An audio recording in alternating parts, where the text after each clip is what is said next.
चुनाव के करीब आते ही लव जिहाद, कभी लैंड जिहाद तो कभी वोट जिहाद का जिक्र ना हो, ऐसा कभी नहीं होता है। महाराष्ट्र में भी इन दिनों विधानसभा चुनाव को लेकर सरगर्मी तेज है और अब अलग अलग तरह के बयान सामने आ रहे हैं। इसी बीच उप मुख्यमंत्री देवेंद्र फडणवीस का एक बयान सामने आया है जिसमें उन्होंने वोट जिहाद की चर्चा की है। इस चर्चा के बाद महाराष्ट्र की राजनीति गर्मा गई है। नमस्कार दोस्तों, मैं राकेश श्रीवास्तव। आज हम बात करेंगे राज्य के उप मुख्यमंत्री देवेंद्र फडणवीस की। उन्होंने कोल्हापुर के एक कार्यक्रम में जो बयान दिया, वो बयान बेहद खतरनाक भी मान सकते हैं और राजनीतिक की दृष्टि से इसे घातक भी माना जा सकता है, क्योंकि उन्होंने एक ऐसे शब्द का इस्तेमाल किया है जो अमूमन भारतीय राजनीति में कम किया गया है। खास करके 2024 के जो लोकसभा चुनाव थे उसमें इसका सबसे पहले जिक्र किया गया था। अब दोबारा देवेंद्र फडणवीस ने कोल्हापुर के एक कार्यक्रम में वोट जिहाद का जिक्र किया है। दरअसल वो बता रहे थे कि लोकसभा चुनाव में भारतीय जनता पार्टी का प्रदर्शन क्यों खराब रहा, तो उनका मानना था कि वोट जिहाद के कारण भारतीय जनता पार्टी का परफॉर्मेंस खराब रहा।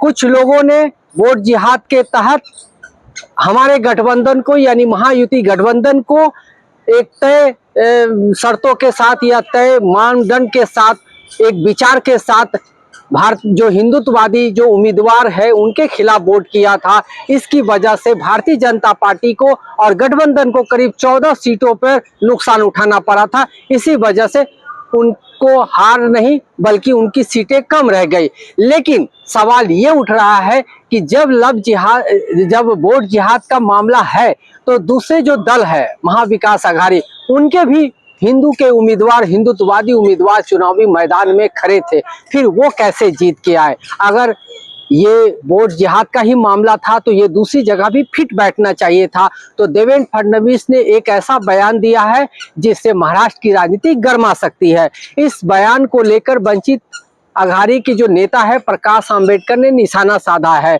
उन्होंने कहा है कि अगर वोट जिहाद की राजनीति, यानी आपका कहना है कि मुस्लिम वोट जो है एक साइड होकर गए हैं, तो फिर आप जो हिंदू वोटों के लिए कर रहे हैं वो भी वोट जिहाद है। उसी तरह से संजय राउत ने भी हमला किया है और उन्होंने कहा है कि जो भ्रष्टाचारी लोग हैं उनके साथ आपने गठबंधन किया है तो क्यों ना इसे वोट जिहाद के तौर पे देखा जाए। 70,000 करोड़ रुपए के घोटाले करने वाले, उनका जिक्र करते हुए संजय राउत ने कहा है कि 70,000 करोड़ का घोटाला करने वाले सीएम के साथ आप सरकार में हैं और उसके 40 मंत्री भ्रष्टाचार में शामिल है।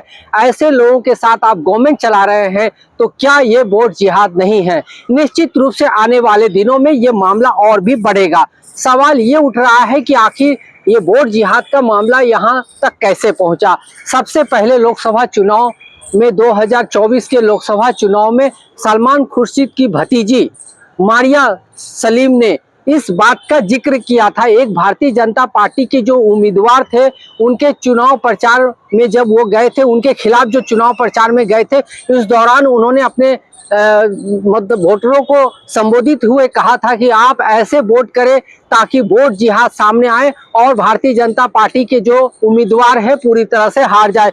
उस समय इसे लेकर उत्तर प्रदेश में केस भी दर्ज हुआ था और प्रधानमंत्री नरेंद्र मोदी ने साफ रूप से एक सभा में कहा था कि यह संविधान के खिलाफ है, लोकतंत्र के खिलाफ है और ये लोकतंत्र का अपमान भी है।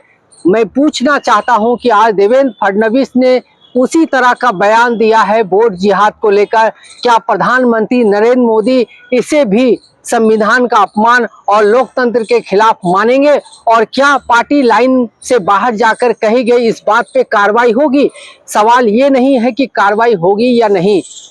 देवेंद्र फडणवीस राज्य के भारतीय जनता पार्टी के एक वरिष्ठ नेता है। एक वरिष्ठ नेता से इस तरह के बयानबाजी की उम्मीद नहीं की जाती है।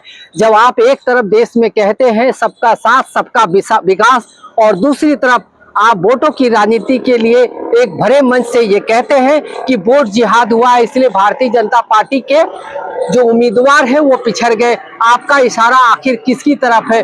कौन है वोट जिहाद के पीछे?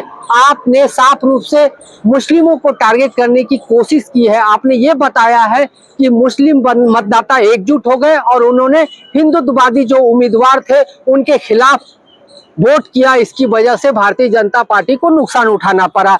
सवाल ये है कि नुकसान उठाना पड़ा तो क्यों उठाना पड़ा, इस पर विचार मंथन करने की जरूरत थी। लेकिन जो ये आपका बयान है, उससे बयान से समाज में दरार पैदा हो सकता है, क्योंकि इससे पहले हमने देखा है कि उत्तर प्रदेश और मध्य प्रदेश जैसे राज्यों में लव जिहाद को लेकर कई तरह के बवाल उठ चुके हैं, और ये सारे बवाल भारतीय जनता पार्टी के ही नेता उठाते हैं या उससे जुड़े जो संगठन हैं उनके द्वारा ही मामले सामने लाए जाते हैं।